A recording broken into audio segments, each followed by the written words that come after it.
आइए सुनते हैं मुंशी प्रेमचंद की कहानी समर यात्रा। आज सवेरे ही से गांव में हलचल मची हुई थी। कच्ची झोपड़ियां हंसती हुई जान पड़ती थी। आज सत्याग्रहियों का जत्था गांव में आएगा। कोदई चौधरी के द्वार पर चंदुआ तना हुआ है। आटा, घी, तरकारी, दूध और दही जमा किया जा रहा है। सबके चेहरों पर उमंग है, हौसला है, आनंद है। वही बिंदा अहीर जो दौरे के हाकिमों के पड़ाव पर पाव पाव भर दूध के लिए मुंह छिपाता फिरता था, आज दूध और दही के 2 मटके अहिराने से बटोर कर रख गया है।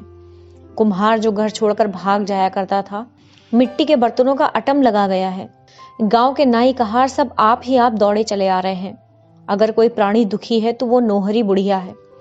वो अपनी झोपड़ी के द्वार पर बैठी हुई अपनी 75 साल की बूढ़ी सिकड़ी हुई आंखों से ये समारोह देख रही है और पछता रही है। उसके पास क्या है जिसे लेकर वो कोदई के द्वार पर जाए और कहे ये मैं लाई हूं। वो तो दानों को मोहताज है। मगर नोहरी ने अच्छे दिन भी देखे हैं। एक दिन उसके पास धन जन सब कुछ था। गांव पर उसी का राज्य था। कोदई को उसने हमेशा दबाए रखा। वो स्त्री होकर भी पुरुष थी। उसका पति घर में सोता था, वो खेत में सोने जाती थी। मामले मुकदमे की पैरवी खुद ही करती थी। लेना देना सब उसी के हाथों में था, लेकिन वो सब कुछ विधाता ने हर लिया। न धन रहा, न जन रहे। अब उनके नामों को रोने के लिए वही बाकी थी। आंखों से सूझता न था, कानों से सुनाई न देता था। जगह से हिलना मुश्किल था। किसी तरह जिंदगी के दिन पूरे कर रही थी और उधर कोदई के भाग उदय हो गए थे। अब चारों ओर से कोदई की पूछ थी, पहुंच थी। आज जलसा भी कोदई के द्वार पर हो रहा है। नोहरी को अब कौन पूछेगा, ये सोचकर उसका मनस्वी हृदय मानो किसी पत्थर से कुचल उठा। हाय भगवान ने उसे इतना अपंग ना कर दिया होता तो आज झोपड़े को लीपती, द्वार पर बाजे बचवाती, कड़हाव चढ़ा देती, पूड़ियां बनवाती और जब सब लोग खा चुकते तो अंजलि भर रुपए उनकी भेंट कर देती। उसे वो दिन याद आया जब वो अपने बूढ़े पति को लेकर यहां से 20 कोस महात्मा के दर्शन करने गई थी। वो उत्साह, वो सात्विक प्रेम, वो श्रद्धा आज उसके हृदय में आकाश के मटियाले मेघों की भांति उमड़ने लगी।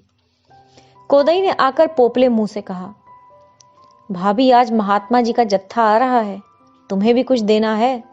नोहरी ने चौधरी को कटार भरी हुई आंखों से देखा। निर्दयी मुझे जलाने आया है, मुझे नीचा दिखाना चाहता है। जैसे आकाश पर चढ़कर बोली, मुझे जो कुछ देना है वो उन्हीं लोगों को दूंगी, तुम्हें क्यों दिखाऊं। कोदई ने मुस्कुरा कर कहा, हम किसी से नहीं कहेंगे, सच कहते हैं भाभी। निकालो वो पुरानी हांडी, अब किस दिन के लिए रखे हुए हो। किसी ने कुछ नहीं दिया, गांव की लाज कैसे रहेगी। नोहरी ने कठोर दीनता के भाव से कहा, जले पर नमक न छिड़को देवर जी। भगवान ने दिया होता तो तुम्हें कहना पड़ता। इसी द्वार पर एक दिन साधु, संत, जोगी, जति, हाकिम, सुआ सभी आते थे, मगर सब दिन बराबर नहीं जाते। कोदई लज्जित हो गया। उसके मुख की झुर्रियां मानो रेंगने लगी। बोला, तुम तो हंसी हंसी में बिगड़ जाती हो भाभी। मैंने तो इसलिए कहा था कि पीछे से तुम ये ना कहने लगो कि मुझसे तो किसी ने कुछ कहा ही नहीं। ये कहता हुआ वो चला गया। नोहरी वहीं बैठी उसकी ओर ताकती रही। उसका वो व्यंग सर्प की भांति उसके सामने बैठा हुआ मालूम होता था। नोहरी अभी बैठी हुई थी कि शोर मचा। जत्था आ गया। पश्चिम में गर्द उड़ती हुई नजर आ रही थी, मानो पृथ्वी उन यात्रियों के स्वागत में अपने राज रत्नों की वर्षा कर रही हो। गांव के सब स्त्री पुरुष सब काम छोड़कर उनका अभिवादन करने चले। एक क्षण में तिरंगी पताका हवा में फहराती दिखाई दी, मानो स्वराज्य ऊंचे आसमान पर बैठा हुआ सबको आशीर्वाद दे रहा है। स्त्रियां मंगल गान करने लगी। जरा देर में यात्रियों का दल साफ नजर आने लगा। 2-2 आदमियों की कतारें थीं। हर एक की देह पर खद्दर का कुर्ता था, सिर पर गांधी टोपी, बगल में थैला लटकता हुआ, दोनों हाथ खाली, मानो स्वराज्य का आलिंगन करने को तैयार हो। फिर उनका कंठ स्वर सुनाई देने लगा। उनके मर्दाने गलों से एक कौमी तराना निकल रहा था, गर्म गहरा, दिलों में स्फूर्ति डालने वाला। एक दिन वो था कि हम सारे जहां में फर्द थे, एक दिन ये है कि हमसा बेहया कोई नहीं। एक दिन वो था कि अपनी शान पर देते थे जान, एक दिन ये है कि हमसा बेहया कोई नहीं। गांव वालों ने कई कदम आगे बढ़कर यात्रियों का स्वागत किया। बेचारों के सिरों पर धूल जमी हुई थी। होठ सूखे हुए चेहरे समलाए पर आंखों में जैसी आजादी की ज्योति चमक रही थी। स्त्रियां गा रही थी, बालक उछल रहे थे और पुरुष अपने अंगोछे से यात्रियों को हवा कर रहे थे। इस समारोह में नोहरी की ओर किसी का ध्यान न गया। वो अपनी लठिया पकड़े सबके पीछे सजीव आशीर्वाद बनी खड़ी थी। उसकी आंखें डबडबाई हुई थी, मुख से गौरव की ऐसी झलक आ रही थी मानो वो कोई रानी है, मानो ये सारा गांव उसका है, वे सभी युवक उसके बालक हैं। अपने मन में उसने ऐसी शक्ति, ऐसे विकास, ऐसे उत्थान का अनुभव कभी ना किया था। सहसा उसने लाठी फेंक दी और भीड़ को चीरती हुई यात्रियों के सामने आ खड़ी हुई, जैसे लाठी के साथ ही उसने बुढ़ापे और दुख के बोझ को फेंक दिया हो। एक पल अनुरक्त आंखों से आजादी के सैनिकों की ओर ताकती रही, मानो उनकी शक्ति को अपने अंदर भर रही हो। तब वो नाचने लगी, इस तरह नाचने लगी जैसे कोई सुंदरी नवयौवना प्रेम और उल्लास के मद से विह्वल होकर नाचे। लोग 2-2 4-4 कदम पीछे हट गए। छोटा सा आंगन बन गया और उस आंगन में वो बुढ़िया अपना अतीत नृत्य कौशल दिखाने लगी। इस अलौकिक आनंद के रेले में वो अपना दुख और संताप भूल गई। उसके जीर्ण अंगों में जहां सदा वायु का प्रकोप रहता था, वहां न जाने इतनी चपलता, इतनी लचक, इतनी फुर्ती कहां से आ गई थी। पहले कुछ देर तक तो लोग मजाक से उसकी ओर ताकते रहे, जैसे बालक बंदर का नाच देखते हैं। फिर अनुराग के इस पावन प्रवाह ने सभी को मतवाला कर दिया। उन्हें ऐसा जान पड़ा कि सारी प्रकृति एक विराट व्यापक नृत्य की गोद में खेल रही है। कोदई ने कहा, बस करो भाभी, बस करो। नोहरी ने थिरकते हुए कहा, खड़े क्यों हो, आओ ना जरा देखो कैसा नाचते हो। कोदई बोले, अब बुढ़ापे में क्या नाचूं। नोहरी ने रुक कर कहा, क्या तुम आज भी बूढ़े हो? मेरा बुढ़ापा तो जैसे भाग गया, इन वीरों को देखकर भी तुम्हारी छाती नहीं फूलती? हमारा ही दुख दर्द हरने के लिए तो इन्होंने यहाँ परन ठाना है। इन्हीं हाथों से हाकिमों की बेगार बजाई है, इन्हीं कानों से उनकी गालियां और घुड़कियां सुनी है। अब तो उस जोर जुल्म का नाश होगा। हम और तुम क्या अभी बूढ़े होने जोग हैं? हमें पेट की आग ने जलाया है। बोलो ईमान से, यहाँ इतने आदमी हैं, किसी ने इधर 6 महीने में पेट भरी रोटी खाई है? घी किसी को सूंघने को मिला है? कभी नींद भर सोए हो? जिस खेत का लगान 3 रुपए देते थे, अब उसी के 9-10 देते हो। क्या धरती सोना उगलेगी? काम करते करते छाती फट गई। हम ही हैं कि इतना सहकर भी जीते हैं। दूसरा होता तो या तो मार डालता या मर जाता। धन्य है महात्मा और उनके चेले कि दीनों का दुख समझते हैं, उनके उद्धार का जतन करते हैं, और तो सभी हमें पीस कर हमारा रक्त निकालना जानते हैं। यात्रियों के चेहरे दमक उठे, हृदय खिल उठे, प्रेम की डूबी हुई ध्वनि निकली। एक दिन था कि पारस थी यहाँ की सरजमी, एक दिन ये है कि यूं बेदस्तोपा कोई नहीं। कोदई के द्वार पर मशालें जल रही थी। कई गांवों के आदमी जमा हो गए थे। यात्रियों के भोजन कर लेने के बाद सभा शुरू हुई। दल के नायक ने खड़े होकर कहा, भाइयों, आपने आज हम लोगों का जो आदर सत्कार किया है, उससे हमें ये आशा हो रही है कि हमारी बेड़ियां जल्द ही कट जाएंगी। मैंने पूरब और पश्चिम के बहुत से देशों को देखा है और मैं तजर्बे के साथ कहता हूं कि आप में जो सरलता, ईमानदारी, जो श्रम और धर्म बुद्धि है, वो संसार के और किसी देश में नहीं। मैं तो यही कहूंगा कि आप मनुष्य नहीं, देवता हैं। आपको भोग विलास से मतलब नहीं, नशा पानी से मतलब नहीं, अपना काम करना और अपनी दशा पर संतोष रखना, यह आपका आदर्श है। लेकिन आपका यही देवत्व, आपका यही सीधापन आपके हक में घातक हो रहा है। बुरा ना मानिएगा, आप लोग इस संसार में रहने के योग्य नहीं। आपको तो स्वर्ग में कोई स्थान पाना चाहिए था। खेतों का लगान बरसाती नाले की तरह बढ़ता जाता है, आप चू नहीं करते। अमले और अहलकार आपको नोचते रहते हैं, आप जबान नहीं हिलाते। इसका ये नतीजा हो रहा है कि आपको लोग दोनों हाथों से लूट रहे हैं, पर आपको खबर नहीं। आपके हाथों से सभी रोजगार छीनते जाते हैं, आपका सर्वनाश हो रहा है, पर आप आंखें खोल कर नहीं देखते। पहले लाखों भाई सूत काट कर कपड़े बुनकर गुजर करते थे, अब सब कपड़ा विदेश से आता है। पहले लाखों आदमी यही नमक बनाते थे, अब नमक बाहर से आता है। यहाँ नमक बनाना जुर्म है। आपके देश में इतना नमक है कि सारे संसार का 200 साल तक उससे काम चल सकता है, पर आप 7 करोड़ रुपए सिर्फ नमक के लिए देते हैं। आपके उसरों में, झीलों में नमक भरा पड़ा है, आप उसे छू नहीं सकते। शायद कुछ दिनों में आपके कुओं पर भी महसूल लग जाए। क्या आप अब भी अन्याय सहते रहेंगे? एक आवाज आई, हम किस लायक हैं? नायक, यही तो आपका भ्रम है। आप ही की गर्दन पर इतना बड़ा राज्य थमा हुआ है, आप ही इन बड़ी बड़ी फौजों, इन बड़े बड़े अफसरों के मालिक हैं, मगर फिर भी आप भूखों मरते हैं, अन्याय सहते हैं, इसलिए कि आपको अपनी शक्ति का ज्ञान नहीं। ये समझ लीजिए कि संसार में जो आदमी अपनी रक्षा नहीं कर सकता, वो सदैव स्वार्थी और अन्यायी आदमियों का शिकार बना रहेगा। आज संसार का सबसे बड़ा आदमी अपने प्राणों की बाजी खेल रहा है। हजारों जवान अपने जाने हथेली पर लिए आपके दुखों का अंत करने के लिए तैयार हैं। जो लोग आपको असहाय समझकर आपको दोनों हाथों से लूट रहे हैं, वो कब चाहेंगे कि उनका शिकार उनके मुंह से छिन जाए? वे आपके इन सिपाहियों के साथ जितनी सख्तियां कर सकते हैं कर रहे हैं, मगर हम लोग सब कुछ सहने को तैयार हैं। आप सोचिए कि आप हमारी कुछ मदद करेंगे? मर्दों की तरह निकलकर अपने को अन्याय से बचाएंगे या कायरों की तरह बैठे हुए तकदीर को कोसते रहेंगे? ऐसा अवसर फिर शायद कभी ना आए। अगर इस वक्त चूके तो फिर हमेशा हाथ मलते रहिएगा। हम न्याय और सत्य के लिए लड़ रहे हैं, इसलिए न्याय और सत्य ही के हथियारों से हमें लड़ना है। हमें ऐसे वीरों की जरूरत है जो हिंसा और क्रोध को दिल से निकाल डालें और ईश्वर पर अटल विश्वास रखकर धर्म के लिए सब कुछ झेल सके। बोलिए, क्या आप मदद कर सकते हैं? कोई आगे नहीं बढ़ता। सन्नाटा छाया रहता है। एकाएक शोर मचा। पुलिस पुलिस आ गई।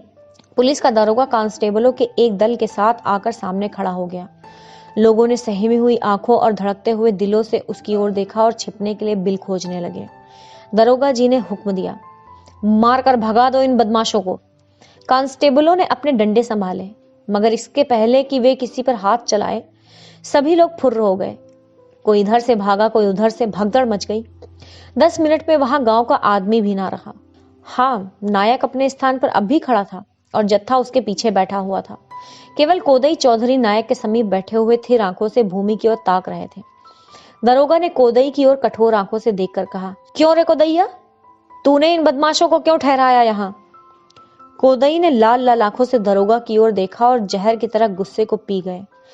आज अगर उनके सिर गृहस्थी का बखेड़ा ना होता, लेना देना ना होता, तो वह भी इसका मुंह तोड़ जवाब देते। जिस गृहस्थी पर उन्होंने अपने जीवन के 50 साल होम कर दिए थे, वो इस समय एक विषैले सर्प की भांति उनकी आत्मा में लिपटी हुई थी। कोदई ने अभी तक कोई जवाब न दिया था कि नोहरी पीछे से आकर बोली, क्या लाल पगड़ी बांधकर तुम्हारी जीभ ऐंठ गई है? कोदई क्या तुम्हारे गुलाम है कि कोदैया कोदैया कर रहे हो? हमारा ही पैसा खाते हो और हम ही को आंख दिखाते हो। तुम्हें लाज नहीं आती? नोहरी इस वक्त दोपहरी की धूप की तरह कांप रही थी। दरोगा एक क्षण के लिए सन्नाटे में आ गया, फिर कुछ सोचकर और औरत के मुंह न लगना अपनी शान के खिलाफ समझकर कोदई से बोला, कौन है ये शैतान की खाला? कोदई, खुदा का खौफ न होता तो इसकी जबान तालू से खींच लेता। बुढ़िया लाठी टेक कर दरोगा की ओर घूमती हुई बोली, क्यों खुदा की दुहाई देकर खुदा को बदनाम करते हो? तुम्हारे खुदा जो तुम्हारे अफसर हैं, जिनकी तुम जूतियां चाटते हो, तुम्हें तो चाहिए था कि डूब मरते चुल्लू भर पानी में। जानते हो ये लोग जो यहाँ आए हैं कौन हैं? ये वो लोग हैं जो तुम गरीबों के लिए अपनी जान तक खोमने को तैयार हैं। तुम उन्हें बदमाश कहते हो? तुम जो घूस के रुपए खाते हो, जुआ खेलते हो, चोरियां करवाते हो, डाके डलवाते हो, भले आदमियों को फंसाकर मुट्ठियां गर्म करते हो और अपने देवताओं की जूतियों पर नाक रगड़ते हो, तुम इन्हें बदमाश कहते हो? नोहरी की तीक्ष्ण बातें सुनकर बहुत से लोग इधर उधर से दुबक आए थे, फिर जमा हो गए। दरोगा ने देखा भीड़ बढ़ती जाती है तो अपना हंटर लेकर उन पर पिल पड़े। लोग फिर तितर बितर हो गए। एक हंटर नोहरी पर भी पड़ा। उसे ऐसा मालूम हुआ कि कोई चिंगारी सारी पीठ पर दौड़ गई। उसकी आंखों तले अंधेरा छा गया, पर अपनी बची हुई शक्ति को एकत्र करके ऊंचे स्वर में बोली, लड़कों क्यों भागते हो? क्या न्योता खाने आए थे या कोई नाच तमाशा हो रहा था? तुम्हारे इसी लेड़ीपन ने इन सबों को शेर बना रखा है। कब तक ये मार धाड़ गाली गुप्ता सहते रहोगे? एक सिपाही ने बुढ़िया की गर्दन पकड़कर जोर से धक्का दिया। बुढ़िया 2-3 कदम पर औंधे मुंह गिरा चाहती थी कि कोदई ने लपक कर उसे संभाल लिया और बोला, क्या एक दुखिया पर गुस्सा दिखाते हो यारो? क्या गुलामी ने तुम्हें नामर्द भी बना दिया है? औरतों पर, बूढ़ों पर निहत्थों पर वार करते हो? वो मर्दों का काम नहीं है। नोहरी ने जमीन पर पड़े पड़े कहा, मर्द होते तो गुलाम ही क्यों होते? भगवान, आदमी इतना निर्दयी भी हो सकता है? भला अंग्रेज इस तरह बेदर्दी करे तो एक बात है, उसका राज है। तुम तो उसके चाकर हो, तुम्हें राज तो न मिलेगा मगर रांड मांड में ही खुश। इन्हें कोई तलब देता जाए, दूसरों की गर्दन भी काटने में इन्हें संकोच नहीं। अब दरोगा ने नायक को डांटना शुरू किया, तुम किसके हुक्म से इस गांव में आए? नायक ने शांत भाव से कहा, खुदा के हुक्म से। दरोगा, तुम रियाया के अमन में खलल डालते हो। नायक, अगर तुम्हें उनकी हालत बताना उनके अमन में खलल डालना है तो बेशक हम उनके अमन में खलल डालते हैं। भागने वालों के कदम एक बार फिर रुक गए। कोदई ने उनकी ओर निराश आंखों से देखकर कांपते हुए कहा, भाइयों, इस बखत कई गांवों के आदमी यहां जमा है। दरोगा ने हमारी जैसी बेआबरूई की है, क्या उसे सहकर तुम आराम की नींद सो सकते हो? इसकी फरियाद कौन सुनेगा? हाकिम लोग क्या हमारी फरियाद सुनेंगे? कभी नहीं। आज अगर हम लोग मार डाले जाएं तो भी कुछ ना होगा। ये है हमारी इज्जत और आबरू, थोड़ी है इस जिंदगी पर। समूह स्थिर भाव से खड़ा हो गया, जैसे बहता हुआ पानी मेड़ से रुक गया। भय का धुआं जो लोगों के हृदय पर छा गया था, एकाएक हट गया। उनके चेहरे कठोर हो गए। दारोगा ने उनके तेवर देखे तो तुरंत घोड़े पर सवार हो गया और कोदई को गिरफ्तार करने का हुक्म दिया। दो सिपाहियों ने बढ़कर कोदई की बाह पकड़ ली। कोदई ने कहा, घबराते क्यों हो? मैं कहीं भागूंगा नहीं। चलो, कहाँ चलते हो? ज्यों ही कोदई दोनों सिपाहियों के साथ चला, उसके दोनों जवान भाई कई आदमियों के साथ सिपाहियों की ओर लपके कि कोदई को उनके हाथों से छीन ले। सभी आदमी विकट आवेश में आकर पुलिस वालों के चारों ओर जमा हो गए। दारोगा ने कहा, तुम लोग हट जाओ वरना मैं फायर कर दूंगा। समूह ने इस धमकी का जवाब भारत माता की जय से दिया और एकाएक दो दो कदम और आगे खिसक आए। दारोगा ने देखा अब जान बचती नहीं नजर आती है। नम्रता से बोला, नायक साहब, ये लोग फसाद पर आमादा हैं, इसका अच्छा नतीजा ना होगा। नायक ने कहा, नहीं, जब तक इसमें एक आदमी भी यहाँ रहेगा आपके ऊपर कोई हाथ ना उठा सकेगा। आपसे हमारी कोई दुश्मनी नहीं है। आप और हम दोनों एक ही पैर के तले दबे हुए हैं। ये हमारी बदनसीबी है कि हम और आप दो विरोधी दल में खड़े हैं। ये कहते हुए नायक ने गांव वालों को समझाया, भाइयों, मैं आपसे कह चुका हूं, ये न्याय और धर्म की लड़ाई है और हमें न्याय और धर्म के हथियार से ही लड़ना है। हमें अपने भाइयों से नहीं लड़ना है, हमें तो किसी से भी नहीं लड़ना है। दारोगा की जगह कोई अंग्रेज होता तो भी हम उसकी इतनी ही रक्षा करते। दारोगा ने कोदई चौधरी को गिरफ्तार किया है। मैं इसे चौधरी का सौभाग्य समझता हूँ। धन्य है वे लोग जो आजादी की लड़ाई में सजा पाए। या बिगड़ने या घबराने की कोई बात नहीं है। आप लोग हट जाएं और पुलिस को जाने दें। दारोगा और सिपाही कोदई को लेकर चले। लोगों ने जय ध्वनि की, भारत माता की जय। कोदई ने जवाब दिया, राम राम भाइयों, राम राम। डटे रहना मैदान में, घबराने की कोई बात नहीं है, भगवान सबका मालिक है। दोनों लड़के आंखों में आंसू भरे आए और कातर स्वर में बोले, हमें क्या कहे जाते हो दादा? कोदई ने उन्हें बढ़ावा देते हुए कहा, भगवान का भरोसा मत छोड़ना और वो करना जो मर्दों को करना चाहिए। भय सारी बुराइयों की जड़ है, इसे मन से निकाल डालो, फिर तुम्हारा कोई कुछ नहीं कर सकता। सत्य की कभी हार नहीं होती। आज पुलिस के सिपाहियों के बीच में कोदई को निर्भयता का जैसा अनुभव हो रहा था, वैसा पहले कभी ना हुआ था। जेल और फांसी उसके लिए आज भय की वस्तु नहीं, गौरव की वस्तु हो गई थी। सत्य का प्रत्यक्ष रूप आज उसने पहली बार देखा, मानो वो कवच की भांति उसकी रक्षा कर रहा हो। गांव वालों के लिए कोदई का पकड़ लिया जाना लज्जाजनक मालूम हो रहा था। उनकी आंखों के सामने उनके चौधरी इस तरह पकड़ लिए जाएं और वे कुछ ना कर सके। अब वे मुंह कैसे दिखाएंगे? हर एक मुख पर गहरी वेदना झलक रही थी, जैसे गांव लुट गया। सहसा नोहरी ने चिल्लाकर कहा, अब सब जने खड़े क्या पछता रहे हो? देख ली अपनी दुर्दशा या अभी कुछ बाकी है? आज तुमने देख लिया कि हमारे ऊपर कानून से नहीं लाठी से राज हो रहा है। आज हम इतने बेशरम हैं कि इतनी दुर्दशा होने पर भी कुछ नहीं बोलते। हम इतने स्वार्थी, इतने कायर न होते तो उनकी मजाल थी कि हमें कोड़ों से पीटते। जब तक तुम गुलाम बने रहोगे, उनकी सेवा टहल करते रहोगे, तुम्हें भूसा चोकर मिलता रहेगा। लेकिन जिस दिन तुमने कंधा टेढ़ा किया, उसी दिन मार पड़ने लगेगी। कब तक इस तरह मार खाते रहोगे? कब तक मुर्दों की तरह पड़े गिद्धों से अपने आप को नुचवाते रहोगे? अब दिखा दो कि तुम भी जीते जागते हो और तुम्हें भी अपनी इज्जत आबरू का कुछ ख्याल है। जब इज्जत ही ना रही तो क्या करोगे खेती बाड़ी करके? धर्म कमाकर ही, जी कर ही क्या करोगे? क्या इसलिए जी रहे हो कि तुम्हारे बाल बच्चे इसी तरह लाते खाते जाएं, इसी तरह कुचले जाएं? छोड़ो ये कायरता। एक दिन खाट पर पड़े पड़े मर जाओगे, क्यों नहीं इस धर्म की लड़ाई में आकर वीरों की तरह मरते। मैं तो बूढ़ी औरत हूं, लेकिन और कुछ ना कर सकूंगी तो जहां ये लोग सोएंगे वहां झाड़ू तो लगा दूंगी, इन्हें पंखा तो झलूंगी। कोदई का बड़ा लड़का मैकू बोला, हमारे जीते जी तुम आ जाओगी काकी? हमारे जीवन को धिक्कार है। अभी तो हम तुम्हारे बालक जीते ही हैं। मैं चलता हूं उधर, खेती बाड़ी गंगा देखेगा। गंगा उसका छोटा भाई बोला, भैया तुम ये अन्याय करते हो। मेरे रहते तुम नहीं जा सकते। तुम रहोगे तो गिरस्ती संभालोगे, मुझसे तो कुछ ना होगा, मुझे जाने दो। मैकू, इसे काकी पर छोड़ दो। इस तरह हमारी तुम्हारी लड़ाई होगी। जिसे काकी का हुक्म है वो जाए। नोहरी ने गर्व से मुस्कुराकर कहा, जो मुझे घूस देगा उसी को जिताऊंगी। मैकू, क्या तुम्हारी कचहरी में भी वही घूस चलेगी काकी? हमने तो समझा था यहाँ ईमान का फैसला होगा। नोहरी, चलो रहने दो, मरती दाई राज मिला है तो कुछ तो कमा लूं। गंगा हंसता हुआ बोला, मैं तुम्हें घूस दूंगा काकी, अब की बाजार जाऊंगा तो तुम्हारे लिए पूर्वी तमाकू का पत्ता लाऊंगा। नोहरी, तो बस तेरी ही जीत है, तू ही जाना। मैकू, काकी तुम न्याय नहीं कर रही हो। नोहरी, अदालत का फैसला कभी दोनों फरीक ने पसंद किया है कि तुम ही करोगे। गंगा ने नोहरी के चरण छुए, फिर भाई से गले मिला और बोला, कल दादा को कहला भेजना कि मैं जाता हूं। एक आदमी ने कहा, मेरा नाम लिख लो भाई, सेवाराम। सबने जय घोष किया। सेवाराम आकर नायक के पास खड़ा हो गया। दूसरी आवाज आई, मेरा नाम लिख लो भजन सिंह। सबने जय घोष किया। भजन सिंह जाकर नायक के पास खड़ा हो गया। भजन सिंह 10-5 गांवों में पहलवानी के लिए मशहूर था। ये अपनी चौड़ी छाती ताने सिर उठाए नायक के पास खड़ा हुआ तो जैसे मंडप के नीचे एक नए जीवन का उदय हो गया। तुरंत ही तीसरी आवाज आई, मेरा नाम लिख लो घूरे। ये गांव का चौकीदार था। लोगों ने सिर उठा उठाकर उसे देखा। सहसा किसी को विश्वास न आता था कि घूरे अपना नाम लिखाएगा। भजन सिंह ने हंसते हुए कहा, तुम्हें क्या हुआ है घूरे? घूरे ने कहा, मुझे वही हुआ है जो तुम्हें हुआ है। 20 साल तक गुलामी करते करते थक गया। फिर आवाज आई, मेरा नाम लिखो काले खां। वो जमींदार का सहना था, बड़ा ही जाबिर और दबंग। फिर लोगों को आश्चर्य हुआ। मैकू बोला, मालूम होता है हमको लूट लूट कर घर भर लिया है, क्यों?